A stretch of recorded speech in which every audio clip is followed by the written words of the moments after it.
here we are again। मैंने आपको last video में determination of sex of the baby तक पढ़ा दिया था, तो आज हम हार्मोन्स एंड एंडोक्राइन ग्लैंड्स तक पढ़ेंगे। अगर आपको उन लास्ट 2 वीडियोस में कोई भी डाउट है तो please write down in the comment box and please like and subscribe my channel. So अब आगे बढ़ते हैं हम। Hormones are the chemical substance which are secreted from the special organ are called endocrine gland. Hormone एक chemical substance है जो निकलता है एक स्पेशल ऑर्गन से, उसे कहते हैं endocrine glands. Endocrine glands are the ductless glands are the that secreted hormones. Endocrine एक ऐसा ग्लैंड्स है जो बनाते हैं हार्मोन्स को और फिर वो हर जगह फैल जाते हैं। And the glands are the present in the specific location in the body. Glands जो होते हैं वो एक स्पेसिफिक लोकेशन पे पाए जाते हैं बॉडी के अंदर। Through the blood is the hormones are the secreted that are rich in the particular body part called the target site and the target site then they respond to the hormone. और ये जो हमारे hormones होते हैं जो endocrine gland बनाते हैं hormones को, वो ब्लड के थ्रू सर्कुलेट करते हैं पूरी बॉडी में, एक जगह से दूसरी जगह जाते हैं। वो अपना एक टारगेट सेट करते हैं कि अभी हमें लेफ्ट हैंड साइड पे जाता है, अभी हमें राइट हैंड साइड पे आते हैं। और फिर जहाँ पे वो जाते हैं वो फिर वो वाली साइड जो होती है उनको रिस्पॉन्ड करती है, मतलब हार्ट को रिस्पॉन्ड करती है, क्योंकि हार्ट ही जो होता है हमारी बॉडी के ब्लड को सर्कुलेट करता है। सो आगे hormones play a significant roles in the growth of the development and the pregnancy formation of the body. Hormones एक सिग्निफिकेंट रोल प्ले करता है ग्रोथ में, डेवलपमेंट में और प्रेगनेंसी में और the formation of the baby की ग्रोथ होने में भी बहुत मदद करता है हार्मोन हमारे। Table 8.2 gives a brief account of the endocrine gland. There are the location hormone are the secreted role in the body in the human body. So अब यहाँ पे देख सकते हैं कहाँ कहाँ से हार्मोन ग्लैंड निकलते हैं और एंडोक्राइन ग्लैंड कहाँ कहाँ का है। अभी या तो आप इसका स्क्रीनशॉट ले लो वरना आप पढ़ लो ऐसे ही। सो अब हम आगे पढ़ते हैं। अब आता है adolescence and puberty. The most obvious change that take place on the body they bone its growth. ये ये हर किसी की बॉडी में ऑब्वियसली चेंज आता रहता है। टेक वन प्लेस, धीरे धीरे जैसे जैसे हम अडल्ट की स्टेज पे बढ़ते जाते हैं, बेबी की जो बोन होती है वो धीरे धीरे बढ़ती जाती है, ग्रोथ करने लग जाती है। The growth begins the day baby is born. Growth जब से शुरू हो जाती है, जब से बेबी का पहला जन्म होता है उसी समय से बेबी की बोन की शुरुआत हो जाती है उसकी ग्रोथ होने की, हार्मोन्स की वजह से। And the various stages of the growth in the humans are the infancy, childhood, adolescence and adulthood. Human की बॉडी के अंदर 4 स्टेज बनाए गए हैं: इन्फेंसी, चाइल्डहुड, एडोलसेंस और adulthood. Fastest growth occurs during the infancy. Fastest जो सबसे ज़्यादा तेज ग्रोथ होती है इन्फेंसी के अंदर होती है। The period are the growth birth of the about 2 years age is called the infancy. वो होती है बर्थ, पैदा होने के बाद 2 साल बाद जब हम पैदा होते हैं तो उसके 2 साल में इतनी तेज़ी से ग्रोथ होती है बच्चों की जितनी तेज़ी से किसी भी स्टेज में नहीं होती। This is followed by the childhood which represent the age 2 years to about 11 year। जो जो जो चलती रहती है आगे से आगे, एज हमारी वो 2 साल से 11 साल तक चलती है। Next phase in a life of the adolescent phase which begins around the 11 year। Adolescent जो होती है वो 11 से शुरू होती है एंड द लास्ट अब चलती है 18 से लेकर 19 एज तक, उसे एडोलसेंट कहते हैं। The stage okay between the childhood adulthood. ये बीच में आते हैं चाइल्डहुड और अडल्टहुड, इन दोनों को यही कहा जाता है। And the body attains the reproductive maturity during adolescence. और जो रिप्रोडक्टिव मेच्योरिटी होती है वो पूरी तरह से हमारे एडोलसेंस वाले स्टेज में आती है। And the adolescent are also called a teenager.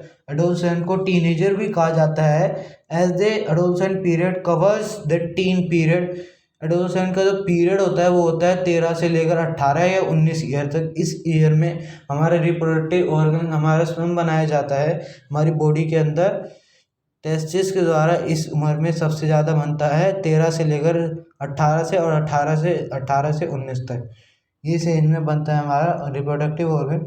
During the adolescence the body grow रिपीडली and undergoes several changes.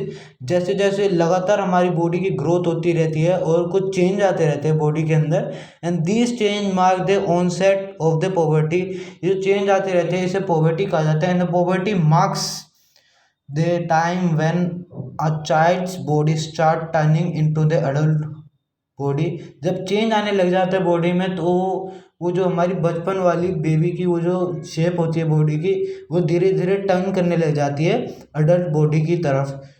It marks the process of a sexual maturing. वो धीरे धीरे जब ऐसे बढ़ते रहती है तो हमारी सेक्सुअल मैच्योरिंग की तरफ बढ़ती जाती है। वो हमारी बॉडी फिर उस लायक बन जाती है कि धीरे धीरे जब हम एडल्ट की ओर बढ़ते जाते हैं फिर धीरे धीरे हमारी बॉडी इस लायक बन जाती है कि हम सेक्सुअल मैच्योरिटी कर सकें। And the poverty ends when the adolescent reaches the reproductive maturity. जब पॉवर्टी ख़त्म होती है हमारी, एडोलसेंट पे जब पूरी तरह से पहुंच जाती है तो हमारे अंदर ये काबिलियत आ जाती है कि हम अब हम अपना स्पर्म पैदा कर सकते हैं और हम कुछ सेक्स कर सकते हैं। At the end of the poverty, boys and girls became capable of the reproduction। जब ये पॉवर्टी ख़त्म हो जाती है, जब एडोलसेंट की एज में हम आ जाते हैं तो बॉय और गर्ल्स कैपेबल हो जाते हैं रिप्रोडक्शन के। And the end of a adolescence is beginning of adulthood. जो एंड होता है एडोलसेंस का वो होता है adulthood. Changes at a poverty. So the body physical and the physiological changes take place at the puberty. The growth is a very rapid in this stage। जब हमारे body में धीरे धीरे जब चेंज आने लगता है, हमारी ग्रोथ में लगातार चेंज होती है एट दिस स्टेज पे। चेंजेस द पुबर्टी, क्या क्या चेंज आते हैं हमारी बॉडी में, इस पैराग्राफ में हमें ये पढ़ाया जाएगा। And the changes at the puberty under control the hormones which are secreted by the body. Hormones के ऊपर टोटली बेस्ड है the growth of the body. जब हमारी बॉडी में जितने ज़्यादा हार्मोन्स होंगे उतनी ज़्यादा हमारी बॉडी की ग्रोथ होगी जल्दी से जल्दी। The two types of the hormone two types के होते हैं, ग्रोथ हार्मोन और sex hormone. Influence the adolescence in boys and the girls. ये दोनों होते हैं, बॉयज़ और गर्ल्स दोनों में होते हैं। And the growth of the hormone control the body growth. जितने हार्मोन ज़्यादा होंगे उतनी ज़्यादा जल्दी ग्रोथ होगी बॉडी की। बॉयज़ के अंदर टेस्टिस प्रोड्यूस करता है सेक्स हार्मोन जिसे कहते हैं testosterone. This hormone makes body develop the male characteristic. ये हार्मोन टेस्टोस्टेरोन मेल की बॉडी के अंदर ग्रोथ करता है। और गर्ल्स के अंदर ओवरीज प्रोड्यूस है सेक्स हार्मोन जिसे कहा जाता है एस्ट्रोजन, विच मेक्स जो फीमेल की ग्रोथ करता है। Some of the changes occur the poverty, कुछ चेंज यहाँ पे लिखे गए हैं। इंक्रीज इन हाइट में कुछ चेंज आते रहते धीरे धीरे। जब during the puberty are the sudden increase in the height take place. जब हम पॉवर्टी की ओर बढ़ते रहते हैं हमारी बॉडी में धीरे धीरे जो चेंज आता है तो सडनली हमारी हाइट खिंच जाती है, हमारी हाइट बढ़ जाती है। And the increase in the height due to the elongation and the long of the bones and the arms. अचानक से हमारी बॉडी की बोन्स और आर्म्स और लेग्स ग्रोथ हो जाती है, पूरी तरह से लॉन्ग हो जाती है। द टेबल 8.3, यहाँ पे 8.3 में आपको लिख रहा होगा ये एक्टिविटी में 9 साल में 75% हो जाती है और 81 ऐसे ऐसे हमारी देख लीजिए ऐसे बढ़ती रहती है। Maximum full of the height इस तरह बढ़ी जाती है। Conclusion, initially the girls are the faster than the boy. जो गर्ल्स की जो ग्रोथ होती है वो बॉयज़ से फास्टर होती है, बहुत जल्दी होती है बॉयज़ के मुकाबले में कंपैरिजन में। सो अब आगे, around the 18 year age the both boys and girls reach the maximum height. 18 years तक बोथ बॉयज़ और गर्ल्स अपनी जितनी मर्जी हाइट खींच सकते। 18 साल के बाद आपकी हाइट नहीं खींचेगी, ये मैक्सिमम केसेस में देखा जाता है, इसलिए यहाँ पे लिखा गया है। And the rate of a growth in the height however the varies are the person to person and the some way they grow rapidly at a poverty, then they slow down and the way areas they may grow gradually।